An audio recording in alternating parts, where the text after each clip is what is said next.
Shalom, brothers and sisters. Grace, mercy, and peace be unto you from Yahuwah the Father and Yahusha, our Mashiach, his voice. Hear, O Yasharal. Yahuwah, our mighty one, is one Yahuwah. This is Brother David coming to you again with the question. Are there different species of humans on this planet? This is part 8, the Serpent. Before I get into the video, I need to give a special shout out to our brother, Dashboy, on this channel. He has sent me an exhaustive amount of information about lineages, about giants, which races had the giants in them, which led me to the proper conclusions. Thank you, my brother. It shows that we are on the same page. He didn't know what I was going to make here. The Spirit flows within us. The collaboration is wonderful. I also have to give a shout out to one of my Jewish friends. That's right, European Jewish. He sent me information about Palestine. We've been talking back and forward, and he found out that he has this Neanderthal genome, because some people, you can talk to them and you can teach them, and they will just not just listen, but they will go and check it out. And he went and checked it out, and he found that everything that I said was true, and he joined the team. And he sent me information, DNA evidence about Palestine. Well, you'll see it later. But it's going to blow your mind. The serpent. This image is around the world. In every culture, in every civilization, he is worshipped and glorified. He is truly the God of this earth. You cannot say that about Yahuwah. Yahuwah is not the God of this earth. You cannot use the word God to identify Yahuwah. If you go to the New Testament, it tells you that the God of this earth, in John 3:16, that God so loved the world that he gave his only begotten Son. Who is God? The serpent. That's a lie that he put out there.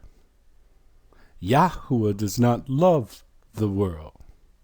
He tells us not to love the world or anything in it. So we know that that passage has been introduced by those who come from demons and devils. This is the God that they're talking about. You cannot apply the word God to Yahuwah. You would be blaspheming his name. When you speak of Yahuwah, you call him either the Mighty One, the Most High, or call him by his name. Now, how is it that this serpent called Satan, his name has been transliterated correctly from the Hebrew into English. Into every culture, they call him by his name. But when it comes to Yahuwah, they replace his name with Lord, with God, with Jesus, Jehovah, with Christ. Blasphemy. Taking the attributes of Yahuwah and attributing it to another. do not blaspheme the name of Yahuwah. He said that in the lands of our captivity that the children of Yasharol will blaspheme his name all day long. You hear it all the time. Our people say God, Lord.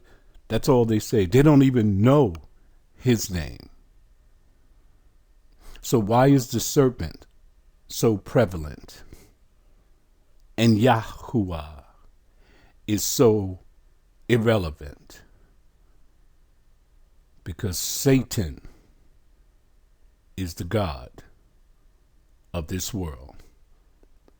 This is called the Anunnaki. This is the image. Those from the heavens came. They were the ruling race on this planet before the flood, before Noah's flood. And after the flood. Let's begin. Numbers, chapter 13, verse 30 to 33. Verse 30. And Caleb stilled the people before Moses, and said, Let us go up at once and possess it. Possess what? The promised land. For we are well able to overcome it. Verse 31. But the men that went up with him said, We be not able to go up against the people, for they are stronger than we. You always have the naysayers present. Verse 32.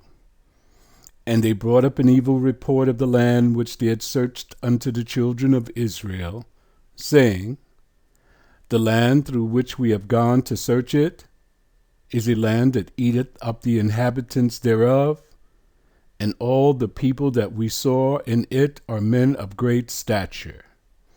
In the book of Enoch it said that these giants were eating men flesh and drinking their blood. Verse 33. And there we saw the giants. Pay close attention, brothers and sisters. The sons of Anak, Anu, Anakim, Anunnaki, which come of the giants. And we are in our own sight as grasshoppers, and so we were in their sight, two separate perspectives. From their sight looking up, they felt that they looked as grasshoppers. From the giants' perspective looking down, they saw them as grasshoppers. What I want you to remember is that the giants and those who are in those tribes are the sons of Anak. Joshua, chapter 11, verse 21 to 23. Verse 21. And at that time came Joshua. Pause. The name Joshua, in its correct transliteration, would be Yahusha. What does Yahusha mean? Yahuwah is salvation. And cut off the Anakims from the mountains, from Hebron, from Debir, from Anab, and from all the mountains of Judah, and from all the mountains of Israel. Yahusha destroyed them utterly with their cities. Verse 22. There was none of the Anakims left in the land of the children of Israel. Anakim, Anu, Anak, Anunnaki, only in Gaza, in Gath, and in Ashdod. There remained. Verse 23. So Yahusha took the whole land according to all that Yahuwah said unto Moses. And Yahusha gave it for an inheritance unto Israel according to their divisions by their tribes, and the land rested from war.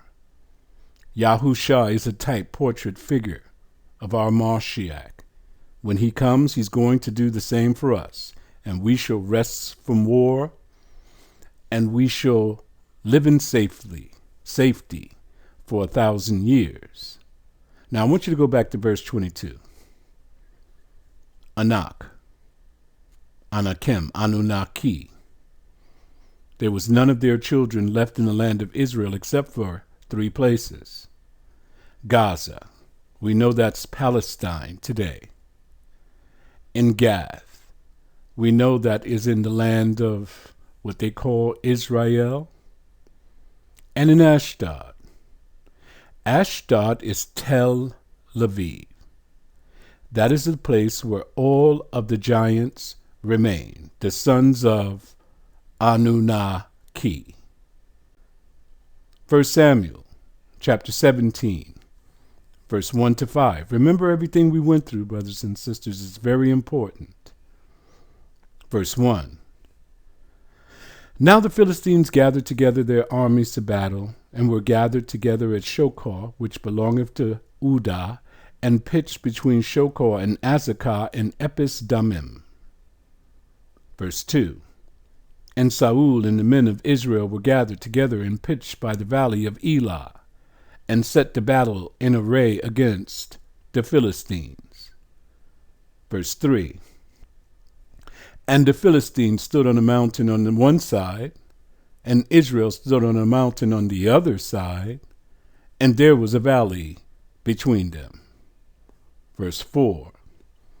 And there went out a champion out of the camp of the Philistines, named Goliath of Gath. Stop.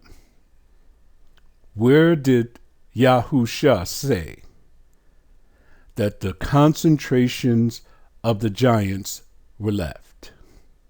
In Gaza, in Gath, in Ashdod. Who were they designated as? The sons of Anak, Anu, Anakim, Anunnaki. Verse 5. And he had an helmet of brass upon his head, and he was armed with the coat of mail. And the weight of the coat was 5,000 shekels of brass. Listen, this guy was over 7 feet tall, way over 7 feet tall. The equipment that he had on his body was too heavy for a normal man to carry. He was one of the sons of Anak, Anakim, Anunnaki. Where did he come from? In the place where the last of the giants were concentrated. In Gaza, in Gath, in Ashdod. The Philistines. The biblical enemies of the Israelites were European DNA reveals. Let me let that settle in for a moment.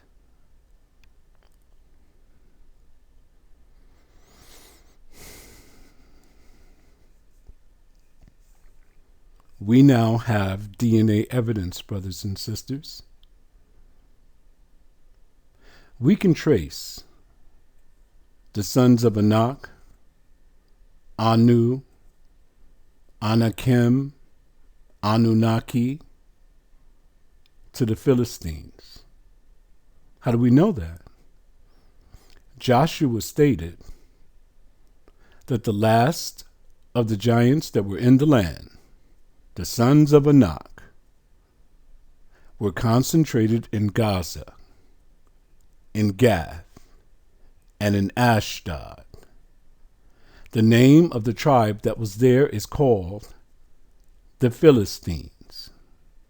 Where did they come from, according to DNA evidence? Note, Can anyone dispute DNA? We surely cannot.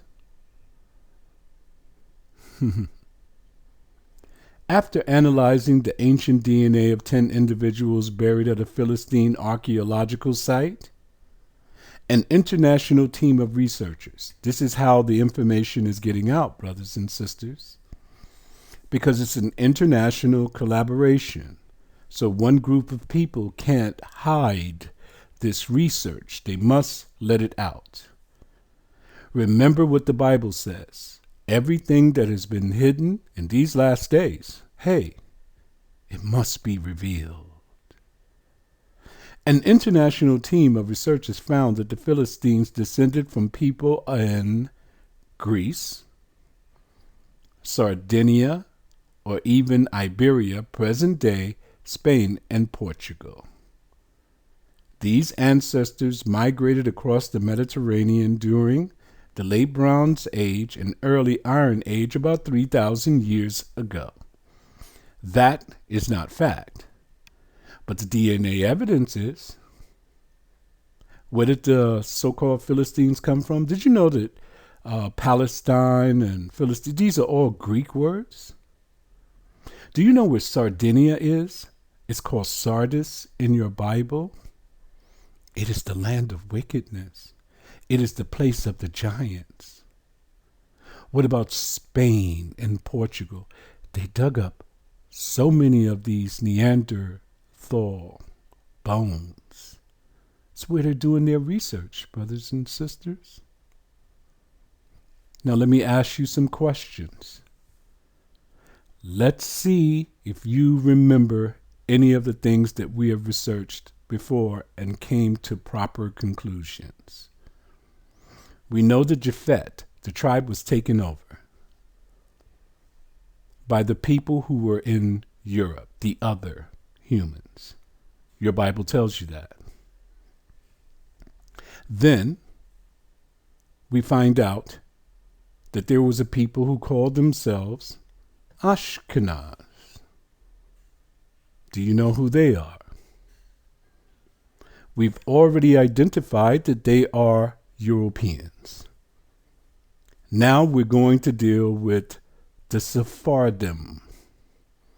The Sephardim come from Spain, the area over there by Portugal, or Iberia Peninsula as they called it before. This race of people come from the giants. Am I stretching? Okay, let's see. DNA evidence has proven that the Philistines come from Europe, which means Goliath came from Europe, which means all of the giants, the Rephaim, and all of the rest of the giants that were in the land that were wiped out, they all came from Europe. What bloodline do they have? What DNA strand do they have that help these scientists identify them? The Neanderthal genome, which makes them different.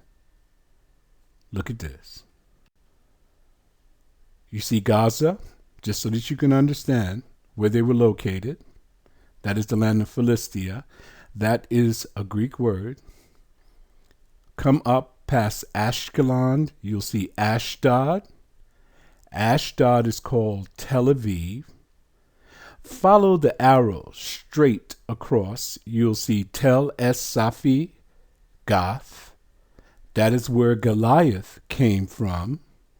And then you have your modern day Jerusalem over there where everyone goes to the walls of the temple and make their prayers. You know, Fort Antonia.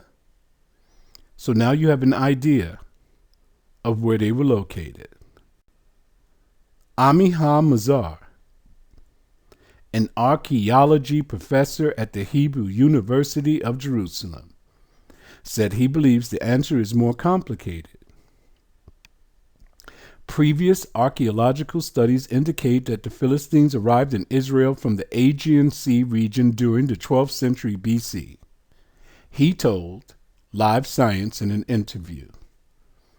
Let's stop here. We know who Live Science is. They have a team of geneticists. What did they find out? That the people who come from Europe and Asia have a Neanderthal genome. About 20% of their genome is Neanderthal. How does this show up, Brother David? Because we have to go over this again so that you can understand what I'm showing you here. It shows up in the hair, straight, long, keratin-based hair. Shows up in the skin, white skin. Shows up in the eyes, gray eyes, blue eyes, green eyes. Even in the hair color, blonde hair, red hair. All of these are traits of the other humans. Now the giants, they are considered to be another bloodline. Who do they come from? The fallen ones. Anu. Do you know what Anu means? The sky gods. Anak. Anak means the giant. Anakim is the plural form for giants. Anunnaki, those from the heavens came. What did the Anunnaki do? They took a monkey and they spliced their DNA with the monkey and brought forth a hybrid species upon the planet. And the hybrid species is considered to be their seed, their creation, their bloodline. How can it be their bloodline? It came from a monkey. They put their DNA into the monkey. By the 10th century BC, the Philistines were intermixing with the local Canaanite population and adopting local traditions as well as Canaanite artifacts and practices, Mazar said. Who's Canaan? He's a Hamite. What happened to Canaan? He was cursed. Why was he cursed? Because he uncovered his father's nakedness. What was the curse all about? A servant shall he be. Canaan mixed with those who came from Europe. Hold it 1 second. DNA reveals. Who were the people from Europe? Anu, Anak, Anakim, Anunnaki. How do we know that? Because the Bible puts them in the promised land and tells you who they are, and DNA evidence has revealed that they are related to the Europeans and the Asians. Remember, this bloodline was not found in sub-Saharan Africa. So how did Canaan get infected with this Neanderthal genome? The Europeans came down into the promised land, the sons of Anak. Now, we have attached the title of Anak or Anakim or Anu or Anunnaki to the Europeans, brothers and sisters. How did we find this out? DNA evidence. Can they dispute this? No. They surely cannot.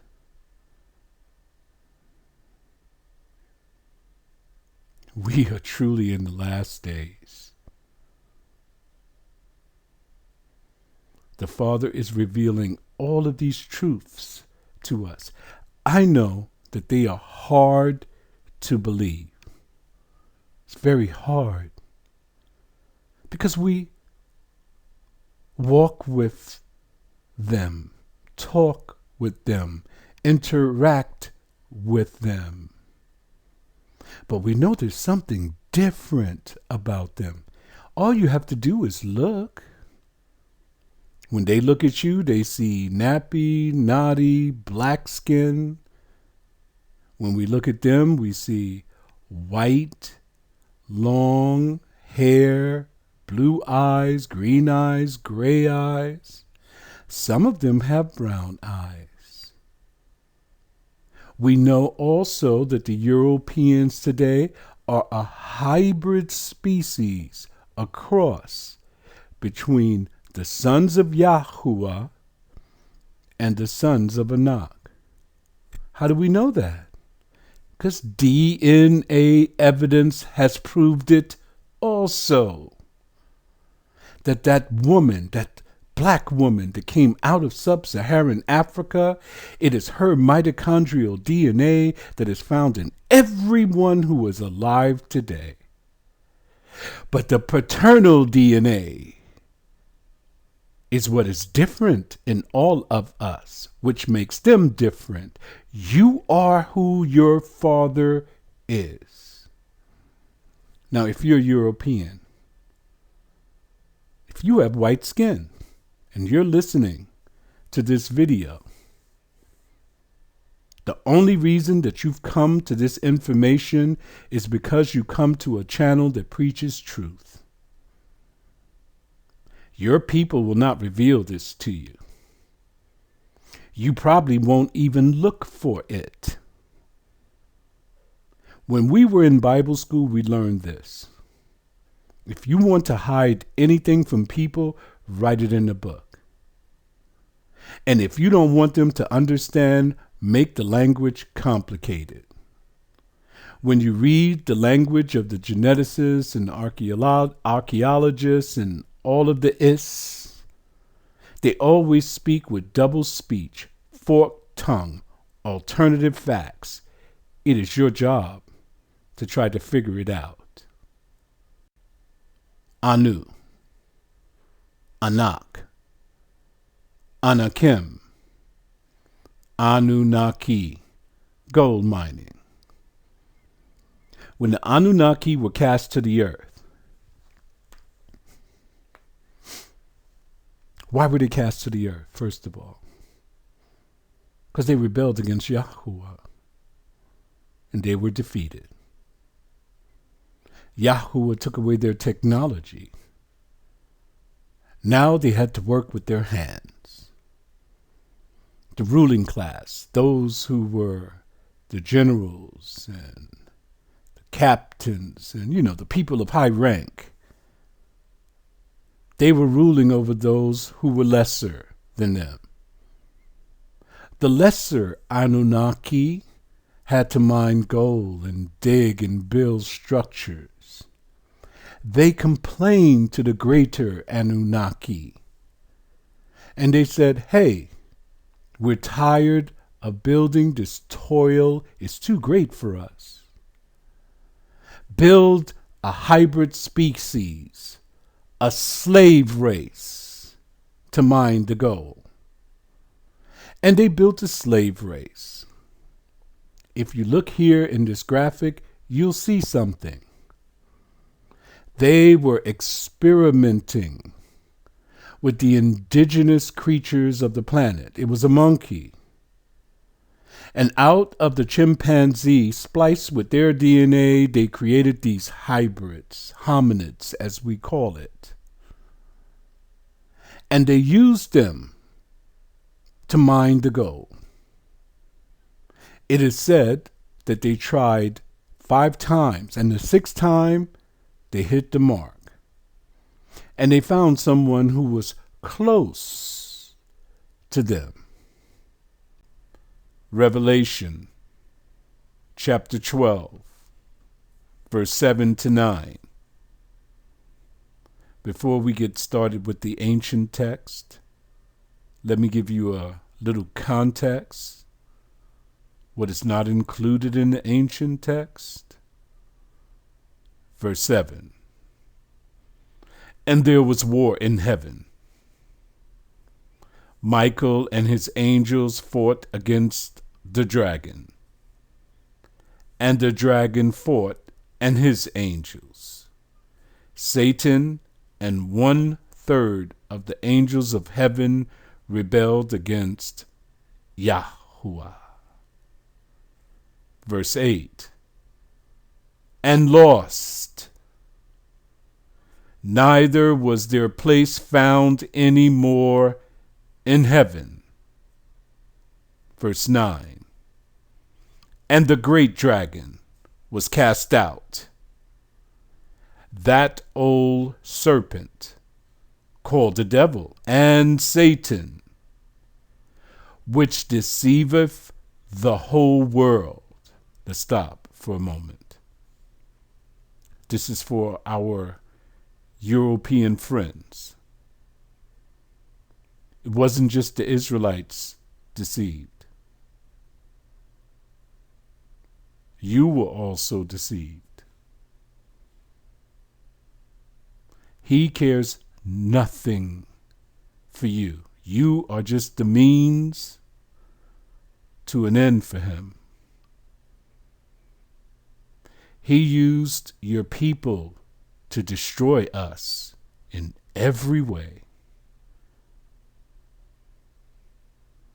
And he made it seem like it was right. It was the right thing to do. Those people needed you. They needed you to rescue them and bring them into civilization. That's how they reconcile this behavior of kidnapping a whole group of people, a whole nation, and destroying them. He deceived everyone, because you did not see that we were the children of Israel, the children called Yasharal. You didn't see it. Why didn't you see it? Because there was someone else over there saying that they were the Jews. They're not making any claim that they're the children of Yasharal. But yet, if you were studying your book like you were supposed to be, you would know that the people of the book would be in the lands of their captivity in these last days. And there is a great one. He's called the serpent, the devil, Satan, who deceiveth the whole world, who was cast out into the earth, and his angels were cast out with him. So not only Satan is here, but 1/3 of the angels that rebelled in heaven. Who knows how many that is? Verse 12. Therefore, rejoice. Who's going to rejoice? Ye heavens, and ye that dwell therein. The heavens, brothers and sisters, are rejoicing here, because Satan is not there anymore. But woe to the inhabitants of the earth and of the sea, for the devil is come down unto you, having great wrath, because he knoweth that he have but a short time. He's not going to discriminate, friends.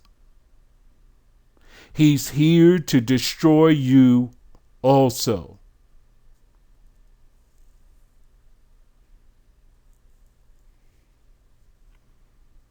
Now let's take a look at a commentary about the Anunnaki. Anunnaki, the creation of humans. Here's the ancient text This is a commentary. You can find the text at www.ancientaliens.com, The Creation of Humans. They have the text ready for you so that you can read. Let's see what it has to say. Sumerian writings speak of, Sumer is what is in the Bible called Shinar, speak of the days when heaven and earth were created. The writings talk about the Anuna gods being born and the lesser Anuna being charged with the work to shape the land, canals, and building structures. You see what I mean? They had to work with their hands. Who were the lesser Anuna? Some of the fallen angels that rebelled against Yahuwah that was cast in the earth. The greater Anuna ruled over the lesser. The lesser Anuna became resentful of their Anuna superiors and demanded Enki, the great ruling Anuna god, create others to do this work. The Anuna work awakened Enki from his subterranean underwater habitat. He was in what could be described today as a state of suspended animation. Enki and his wife, Nimna, created humans to be slaves of the Anuna. The humans were to take the place of the lesser Anuna, who were tired of bearing the burden of hard labor. Gold must have been a valuable element to the Anuna, and this valuation was passed to us and still exists today.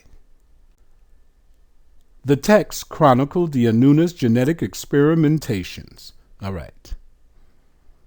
I want you to understand that the Anunnaki, Anak, Anakim, were doing genetic experimentations as they engineered the first humans. The text writes about 6 attempts and how the first 5 were failures for various reasons, ranging from deformities and to androgynous life forms. Finally, the 6th was successful, and insemination was used to produce the first humans from this humanoid creation. Let me ask you a question. It says insemination.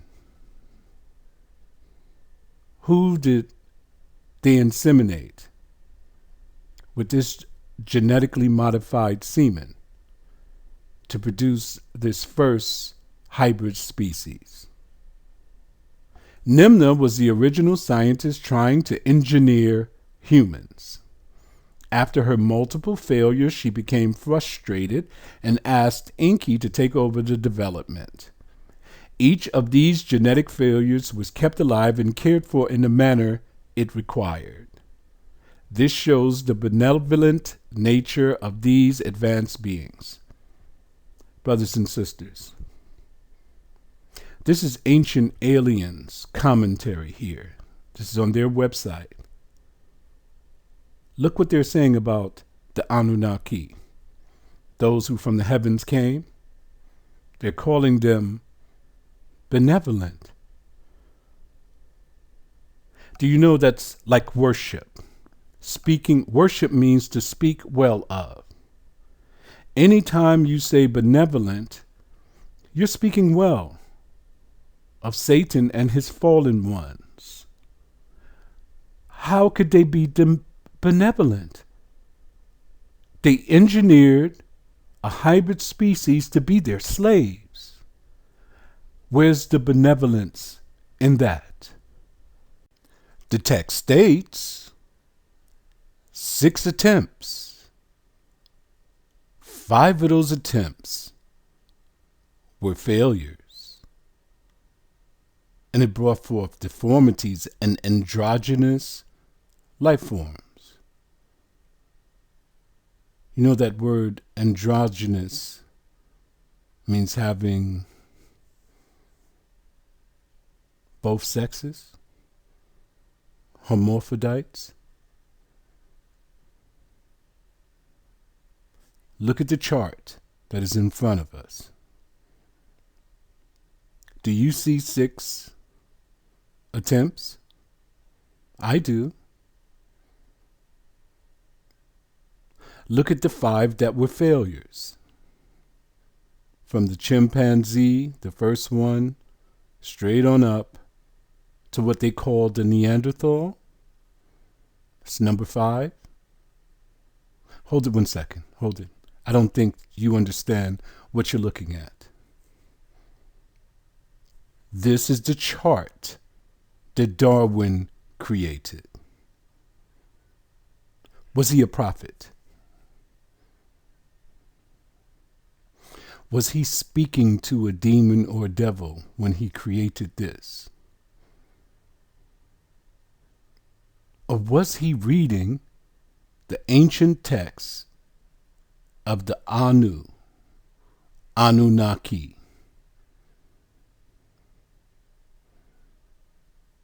Wherever he got it from, it lines up according to the text that's in Sumeria, or the land of Shinar. Is this a coincidence?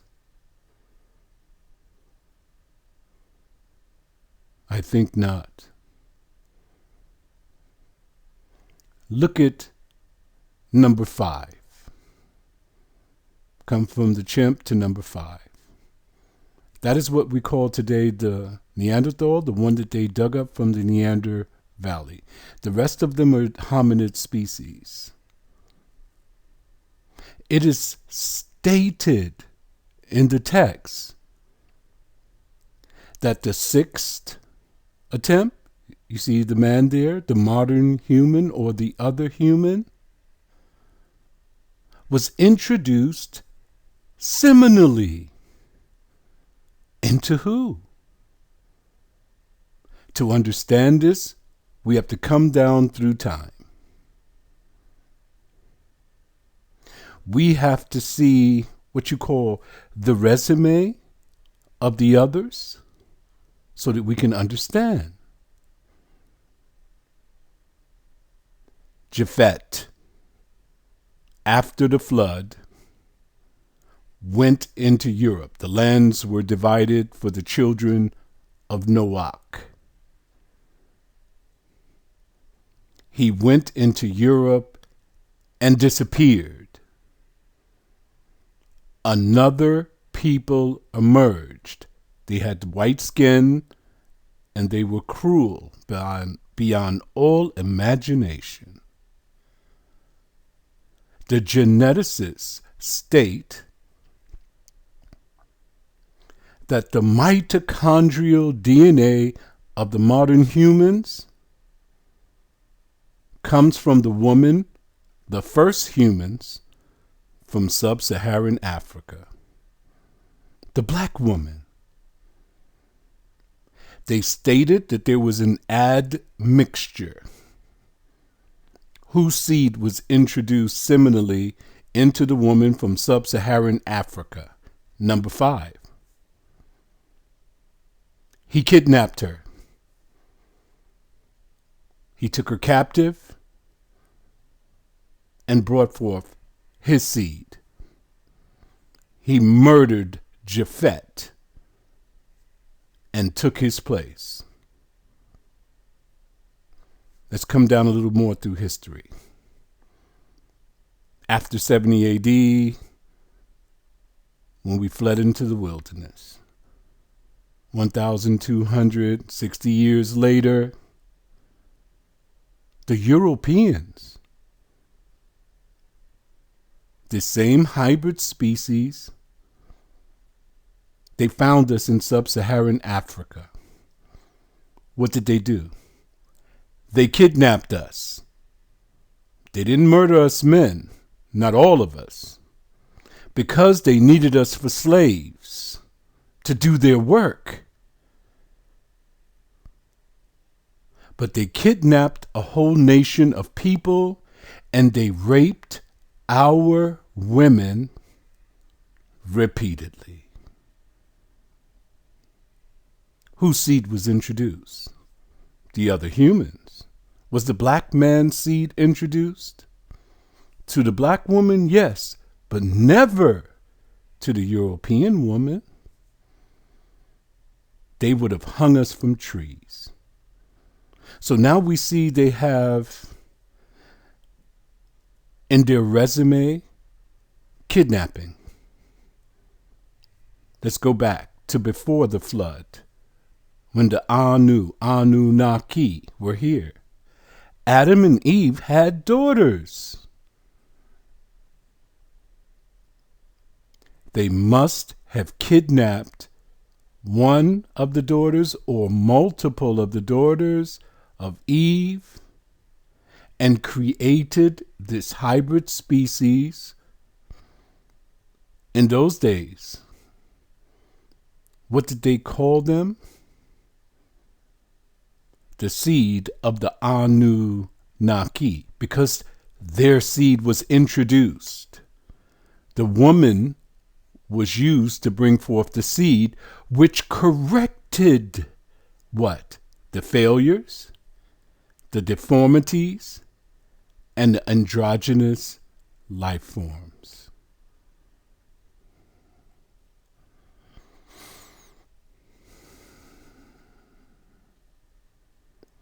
This is it, brothers and sisters.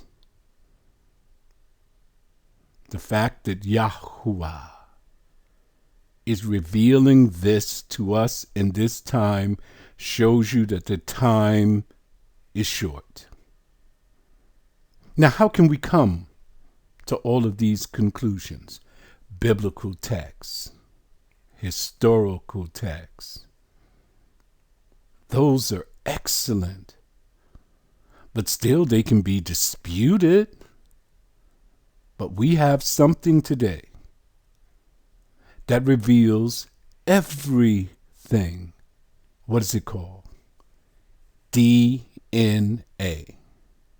So no matter how you try to twist your thinking around that this may not be true, everything points towards it being true. Why do you think there's so many hominid species left all around the planet? They expired. They became extinct because they were failures. The one that was seminally introduced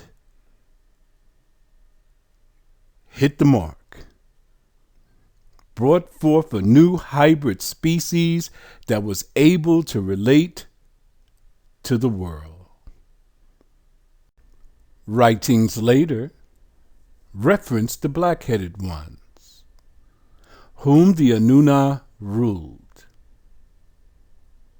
This is obviously a reference to early black-skinned people who were likely the first mass-procreated creations of the Anunna.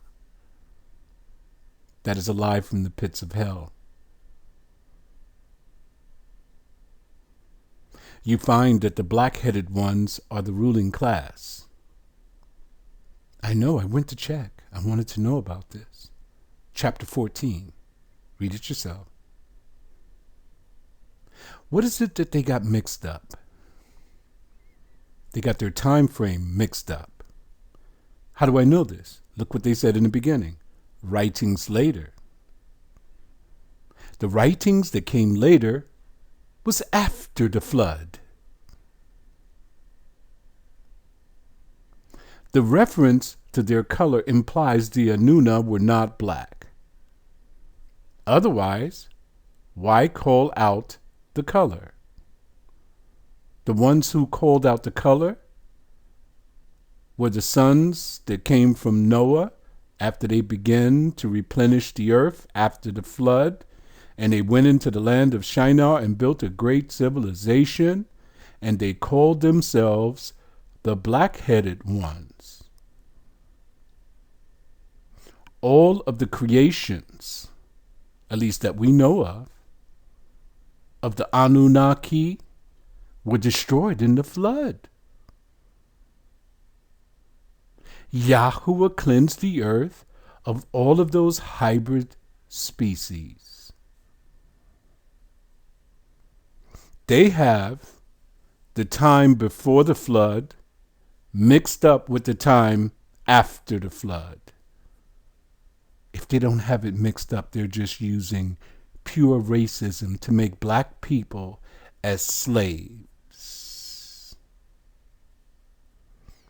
Some theorize this genetic development took place in what the Hebrew and Christian Bible call the Garden of Eden, and that Adam and Eve were the first two creations that were used to procreate humanity. Now, in their foolishness and in their racism, they just stated that Adam and Eve were black. But we have to remember something. Our Father, brothers and sisters, is dealing with me. In part 7, I showed you that there were two gardens of Eden. One created from the minds of the Europeans, and the other is the one that Yahuwah created in the book of Genesis. Do you remember their Garden of Eden? Remember what they were doing? The geneticists were experimenting with plants. They saw the plants had gender. They mixed the plants together and brought forth a hybrid. And they said to themselves,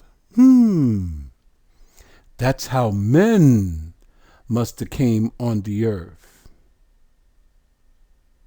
So they created a picture, and in the picture it showed a white Adam with a black Eve, and to your left, remember there was a hybrid species standing in the garden? That was their garden. The Anunnaki, they also had a place where they experimented with the hybrids that they created, which was separate from the one that Yahuwah made and placed Adam and Eve in the garden. The garden may have been a biosphere where the genetically engineered humanoids would be nurtured and studied, determining what needed to be improved upon. They're talking about the European garden now, aren't they?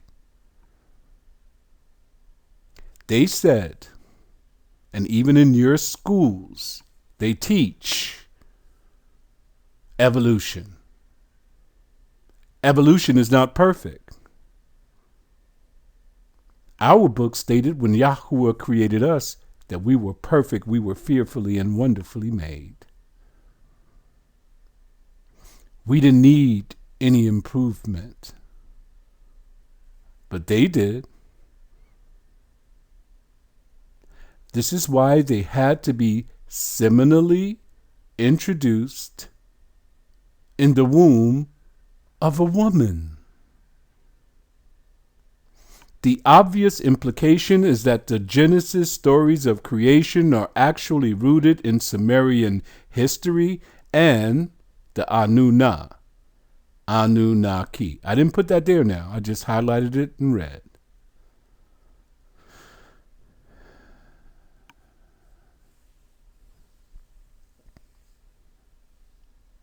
So we have two separate creators here, don't we?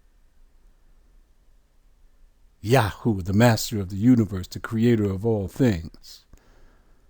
Then we have Satan and his fallen ones, who couldn't create all things, who could not take nothing and make something, but had to take what Yahuwah already made and try and fail and make it into something else. And they ran into problems. They needed to seminally place that seed in the womb of the perfect creation, the first humans. The geneticists said it, the ones that came from sub-Saharan Africa. If the first humans are the ones from sub-Saharan Africa, according to the geneticists, then who was Adam and Eve? They were black-headed ones also, weren't they?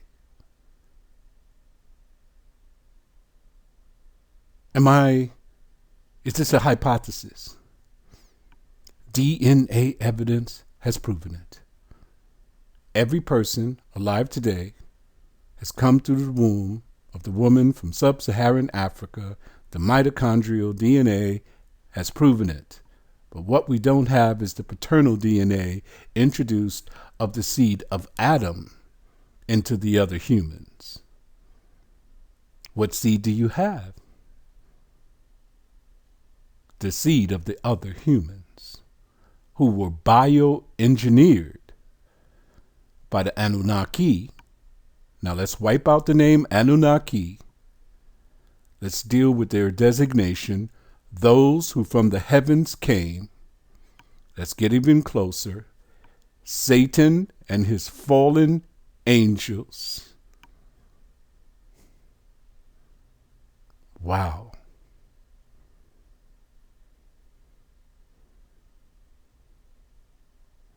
Can you argue against this? What are you going to come with? Some alternative facts? Some twisted speech? The forked tongue? We have DNA evidence. We have the book that Yahuwah gave us. Let me ask you, naysayers,